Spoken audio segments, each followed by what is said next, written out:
Lord. ದೇವರ ನಾಮಕ್ಕೆ ಮಹಿಮೆ ಉಂಟಾಗಲಿ. ಈ ವಿಡಿಯೋದಲ್ಲಿ ಒಂದು ವಾಕ್ಯವನ್ನು ನಾವು ಓದಿಕೊಳ್ಳೋಣ. ವಿಮೋಚನೆ ಕಂಡ 28ನೇ ವಚನದಲ್ಲಿ ಹೀಗೆ ಬರೆಯಲ್ಪಟ್ಟಿದೆ: ಸಬ್ಬತ್ ದಿನವನ್ನು ದೇವರ ದಿನವೆಂದು ಆಚರಣೆ ತರುವುದಕ್ಕೆ ಜ್ಞಾಪಕದಲ್ಲಿ ಇಟ್ಟುಕೊಳ್ಳಿರಿ. 6 ದಿವಸಗಳು ನಿಮ್ಮ ಕೆಲಸಗಳನ್ನು ಮಾಡಿರಿ. ಏಳನೆಯ ದಿನವು ಸಬ್ಬತ್ ದಿನ ಆಗಿರುವುದರಿಂದ ಅದರಲ್ಲಿ ಯಾವ ಕೆಲಸವನ್ನು ಮಾಡಬಾರದೆಂದು ವಿಮೋಚನೆ ಕಂಡ 28ನೇ ವಚನದಲ್ಲಿ ನಾವು ಓದುತ್ತೇವೆ. ದೇವಗಳೇ, ಈ ಒಂದು ಕರ್ತನ ದಿನದಲ್ಲಿ ವೇದವಾಕ್ಯ ಹೇಳುವ ಹಾಗೆ ನಾವು ಪ್ರತಿ ವಾರ ದೇವರನ್ನು ಆರಾಧಿಸೋದಕ್ಕಾಗಿ ನಾವೆಲ್ಲರೂ ಸಭೆಗಳಿಗೆ ನಾವು ಹೊರಡಬೇಕಾಗಿದೆ. ಯಾಕಂದರೆ ಆತನ ವಿಶ್ರಾಂತಿಯಲ್ಲಿ ನಾವು ಹೋಗಿ ನಾವು ಭಾಗವಹಿಸುವರಾಗಿರಬೇಕು. ದೇವರು 6 ದಿನಗಳು ಈ ಲೋಕವನ್ನು ಸೃಷ್ಟಿ ಮಾಡಿದ್ರು. 7ನೇ ದಿನದಲ್ಲಿ ದೇವರು ವಿಶ್ರಾಂತಿಯನ್ನು ಪಡೆದರು. ಹಾಗಾಗಿ ನಾವು 6 ದಿನಗಳು ನಮ್ಮ ಕುಟುಂಬ ಕಾರ್ಯಗಳು, ಹೊರಗಿರೋ ಕಾರ್ಯಗಳು, 6 ದಿನಗಳು ನಾವು ದುಡಿದು 7ನೇ ದಿನ ನಾವು ಸಹ ವಿಶ್ರಾಂತಿಯಲ್ಲಿ ಹೋಗಿ ನಾವು ಭಾಗವಹಿಸುವರಾಗಿರಬೇಕು. ಹಾಗಾಗಿ ದೇವ ಜನರು ಪ್ರತಿಯೊಬ್ಬರು ಭಾನುವಾರ ಸಭೆಗಳಿಗೆ ನಾವು ಹೊರಡುವರಾಗಿರಬೇಕು, ಸಭೆಗಳಿಗೆ ಹೋಗಬೇಕು.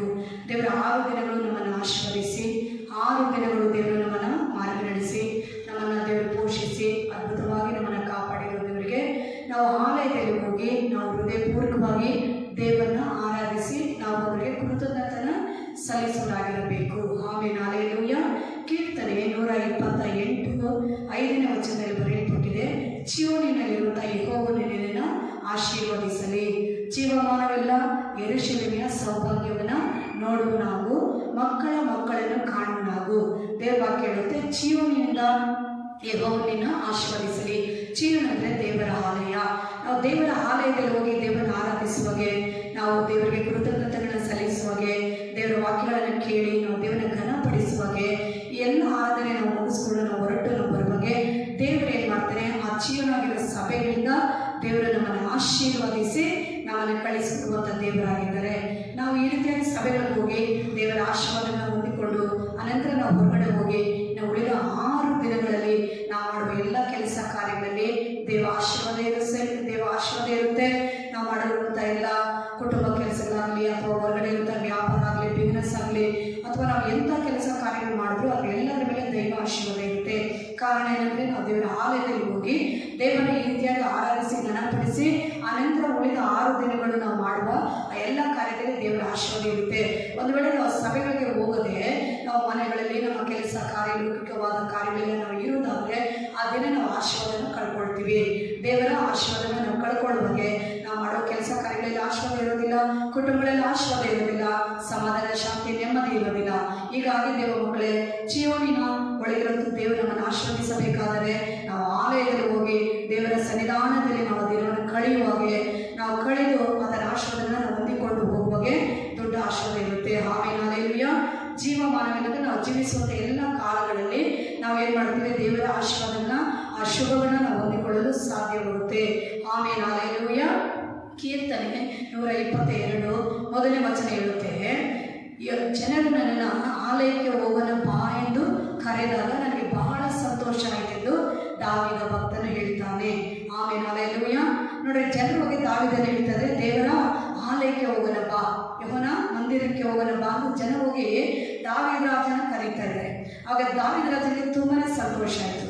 ಈ ದಿನಗಳಲ್ಲಿ ನೋಡ್ರಿ, ಸಭೆಗೆ ಹೋಗೋಣ ಬನ್ನಿ ಅಂತ ದೇವ್ರ ಮಕ್ಕಳನ್ನ ಕರೆದ್ರೆ ಅಥವಾ ಕರೆಯುವಾಗ ಏನಾಗುತ್ತೆ, ನನಗೆ ಗೊತ್ತು, ನಾನು ಬರ್ತೀನಿ, ನೀವು ಹೋಗು, ಹಾಗೆ ನೋಡಿ ಕೋಪ ಮಾಡ್ಕೊಳ್ಳೋರು ಇರ್ತಾರೆ. ನೀನೇನು ನನಗೆ ಚಿಚ್ಚಿ ಬರೋಕ್ಕೆ ಹೇಳೋದು, ಈ ರೀತಿಯಾಗಿ ವಾಗ್ವಾದಗಳು ಮಾಡೋರು ಇರ್ತಾರೆ. ಹಾಗಾಗಿ ನಾವು ಕೋಪ ಮಾಡ್ಕೊಳ್ಬಾರ್ದು. ಯಾರಾದರೂ ನಮ್ಮನ್ನು, ನಾವೆಲ್ಲ ದೇವ್ರ ಮಕ್ಕಳು, ರಕ್ಷಣೆ ಹೊಂದಿರೋರು. ಹಾಗಾಗಿ ದೇವ್ರ ಬರಲಿಕ್ಕೆ ಹತ್ತಿರ ಆಯಿತು. ದೇವ್ರ ವಾಕ್ಯ ಹೇಳುತ್ತೆ, ಸಭೆಯಾಗಿ ಕೂಡಿಕೊಳ್ಳೋದನ್ನು ಬಿಟ್ಟು ಬಿಡುವುದರಿಂದ, ಕೆಲವರು ರೂಢಿಯಾಗಿ ಬಿಟ್ಟಿರೋದ್ರಿಂದ ನಾವು ಬಿಟ್ಟು ಬಿಡದೆ ಕರ್ತನ ಪ್ರತ್ಯಕ್ಷತೆ ಹತ್ತಿರವಾಯಿತೆಂದು ಒಬ್ಬರಿಗೊಬ್ಬರು ಎಚ್ಚರಿಸುವಂತೆ ದೇವ್ರ ವಾಕ್ಯದಲ್ಲಿ ಬರೆಯಲ್ಪಟ್ಟಿದೆ. ಹಾಗಾಗಿ ಕರ್ತನಾದ ಯೇಸು ಶೀಘ್ರದಲ್ಲಿ ಈ ಲೋಕಕ್ಕೆ ಬರೋದ್ರಿಂದ ನಾವು ಸಭೆಗಾಗಿ ಕೂಡಿಕೊಳ್ಳೋದನ್ನ ನಾವು ಬಿಟ್ಟು ಬಿಡಬಾರ್ದು. ಅನೇಕರು ಭಾನುವಾರ ಸಭೆಗೆ ಬರದೆ ಕೆಲಸಗಳು ಹೋಗ್ತಾರೆ, ಊರಿಗೆ ಹೋಗ್ತಾರೆ, ಒಂದು ವೇಳೆ ಕುಟುಂಬ ಕಾರ್ಯಗಳಲ್ಲಿ ಇದ್ಬಿಡ್ತಾರೆ. ಈ ರೀತಿಯಾಗಿ ಆ ದಿನವನ್ನು ದೇವರಿಗೆ ಕೊಡದೆ ಲೋಕದ ಕಾರ್ಯಗಳಿಗಾಗಿ, ತಮ್ಮ ಕಾರ್ಯಗಳಿಗಾಗಿ ಆ ದಿನಗಳನ್ನು ಬಳಸಿಕೊಳ್ಳುವರಾಗಿರ್ತಾರೆ. ದೇವ ಮಕ್ಕಳನ್ನು ಆ ರೀತಿಯಾಗಿ ಮಾಡಬಾರದು. 6 ದಿನಗಳು ಮಾರ್ಗ ನಡೆಸಿ ನಮ್ಮನ್ನು ಆಶೀರ್ವದಿಸಿ ಕಾಪಾಡಿರೋ ದೇವರಿಗೆ 7ನೇ ದಿನ ನಾವು ಆಲಯಕ್ಕೆ ಹೋಗಿ ನಿಮ್ಮನ್ನು ಆರಾಧಿಸಿ ಘನಪಡಿಸುವಾಗೆ ದೇವರಿಗೆ ತುಂಬ ಸಮಾಧಾನ, ಸಂತೋಷ, ಖುಷಿ ಆಗುತ್ತೆ. ನಮ್ಮ ಜೀವಿತದಲ್ಲಿ, ಕುಟುಂಬಗಳಲ್ಲಿ ನಾವು ಅನೇಕ ಆಶೀರ್ವಾದಗಳನ್ನ ನಾವು ಕಾಣುವರಾಗಿರ್ತೀವಿ. ಯಾಕಂದರೆ ನಮ್ಮ ಆರೋಗ್ಯ ಯೇಸಪ್ಪ ಪಾದದಲ್ಲಿ ಇರುತ್ತೆ, ನಮ್ಮ ಸಮಾಧಾನ ಯೇಸು ಪಾದದಲ್ಲಿ ಇರುತ್ತೆ, ನಮ್ಮ ಬಿಡುಗಡೆ ಆಶೀರ್ವಾದ ಎಲ್ಲ ದೇವರ ಆಲಯದಲ್ಲಿ ಅವರ ಪಾದದಲ್ಲಿ ಇರುತ್ತೆ. ಜೀವನದಿಂದ ಆಶೀರ್ವದಿಸ್ತೀನಿ ಎಂದು ವಾಕ್ಯ ಹೇಳುವ ಪ್ರಕಾರವಾಗಿ ದೇವರ ಆಲಯದಲ್ಲಿ ಅದರ ಸಮ್ಮುಖದಲ್ಲಿ ಸಕಲ ವಿಧವಾದ ಆಶೀರ್ವಾದವು ನಮಗೆ ಬರತಕ್ಕದಾಗಿರುತ್ತೆ ದೇವ ಮಕ್ಕಳೇ. ಹಾಗಾಗಿ ನಾವು ಸಭೆ ವಿಷಯಗಳಲ್ಲಿ, ಆರಾಧನೆ ವಿಷಯಗಳಲ್ಲಿ ಅಲ್ವಾ ನಾವು ಅಲಕ್ಷ್ಯವಾಗಿರಬಾರದು. ಅನೇಕನ ನಾವು ಈ ದಿನಗಳಲ್ಲಿ ಎಚ್ಚರಿಸಬೇಕು. ಸಭೆಗಳಿಗೆ ಹೋಗದೇ ಇರುವನ್ನ ಎಚ್ಚರಿಸಬೇಕು. ಸಭೆಗಳಿಗೆ ತಡವಾಗಿ ಬರೋದನ್ನು ನಾವು ಎಚ್ಚರಿಸಬೇಕು. ದೇವರ ಆಲಯದಲ್ಲಿ ಭಕ್ತಿ ಉಳ್ಳವರಾಗಿರಬೇಕು. ದೇವರ ಆಲಯದಲ್ಲಿ ಆಸಕ್ತಿ ಉಳ್ಳವರಾಗಿರಬೇಕು. ಮುಂಜಾನೆ ಜಾವ ಅತಿ ಶೀಘ್ರವಾಗಿದ್ದು ನಮ್ಮ ಪ್ರಾರ್ಥನೆ ಜೀವಿತಗಳೆಲ್ಲ ಮುಗಿಸ್ಕೊಂಡ ನಂತರ ಆಲಯಗಳಿಗೆ ಅತಿ ಶೀಘ್ರವಾಗಿ ನಾವು ಏನು ಮಾಡಬೇಕು, ನಾವು ಹೊರಟು ಬರುವರಾಗಿರಬೇಕು. ನಾವು ಕೇರ್ಲೆಸ್ ಆಗಿ, ಅಲಕ್ಷ್ಯವಾಗಿ, ಅಸಡ್ಡೆಯಾಗಿ ನಾವು ದೇವರ ದಿನಗಳನ್ನ ಆರಾಧನೆಗೆ ಬರೋ ಸಭೆಗಳನ್ನ ನಾವು ಆ ರೀತಿಯಾಗಿ ನಾವು ಮಾಡೋದು ಅದು ಬಹಳ ತಪ್ಪಾಗಿರುತ್ತೆ. ಅದೊಂದು ಪಾಪವಾಗಿರುತ್ತೆ ಮಕ್ಕಳೇ. ಹಾಗಾಗಿ ನಾವು ಅದರ ಕಾರ್ಯಗಳೆಲ್ಲ ನಾವು ಮಾಡಿಕೊಳ್ಳದೆ ಈ ದಿನಗಳಲ್ಲಿ ನಾವೇನು ಮಾಡೋಣ, ಅತ್ಯಂತ ಭಕ್ತಿಯುಳ್ಳವರಾಗಿ ದೇವರ ಆಲಯಗಳಿಗೆ ನಾವು ಅನೇಕರನ್ನ ನಾವು ಕ್ರಮವಾಗಿ ಆಲಯಗಳಿಗೆ ಹೊರಡಬೇಕು. ಬರದೇ ಇರೋರನ್ನ, ಬಿಟ್ಟು ಹೋಗಿರೋರನ್ನ, ಅಲಕ್ಷ್ಯವಾಗಿರೋರನ್ನ, ಆರಾಧನೆ ವಿಷಯಗಳಲ್ಲಿ ಬರದೇ ಇರೋರನ್ನ ನಾವು ಎಚ್ಚರಿಸಬೇಕಾಗಿರುತ್ತೆ. ಕಾರಣ ಏನು ಗೊತ್ತಾ, ದೇವರು ಹೇಳ್ತಾರೆ, ಒಬ್ಬರಿಗೊಬ್ಬರು ಬುದ್ಧಿವಾದನ ಹೇಳಿಕೊಳ್ಳಿರಿ, ಒಬ್ಬರಿಗೊಬ್ಬರು ಎಚ್ಚರಿಸಿಕೊಳ್ಳಿರಿ. ಕರ್ತನ ದಿನ ಸಮೀಪವಾಗಿರೋದ್ರಿಂದ ಈ ರೀತಿಯಾಗಿ ನಾವು ಮಾಡುವಾಗೆ ನಾವು ಈ ಅಂತ್ಯದ ದಿನಗಳಲ್ಲಿ ದೇವರ ಬರೋಣದಲ್ಲಿ ನಾವು ಬಹಳ ಆಶೀರ್ವದಿಸಲ್ಪಟ್ಟವರಾಗಿ ದೇವರ ಸನ್ನಿಧಾನದಲ್ಲಿ ನಾವು ಕಾಣಿಸಿಕೊಳ್ಳುತ್ತೇವೆ. ಆಮೇಲೆ ಹಾಲೆಲೂಯ, ಹಾಲೆಲೂಯ. ಯಾರೊಬ್ಬರು ಆಲಯಕ್ಕೆ ಹೋಗೋದನ್ನ ತಪ್ಪಿಸಿಕೊಳ್ಳಬೇಡ್ರಿ, ಅಲಕ್ಷ್ಯವಾಗಿರಬೇಡ್ರಿ. ಅದೇ ಶೀಘ್ರದಲ್ಲಿ ಭಾನುವಾರ ವಿಶ್ರಾಂತಿ ದಿನಗಳಲ್ಲಿ ಹೋಗಿ ಆಮೇಲೆ ದೇವರ ಆಲಯದಲ್ಲಿ ಒಟ್ಟಾಗಿ ಕೂಡ್ರಿ.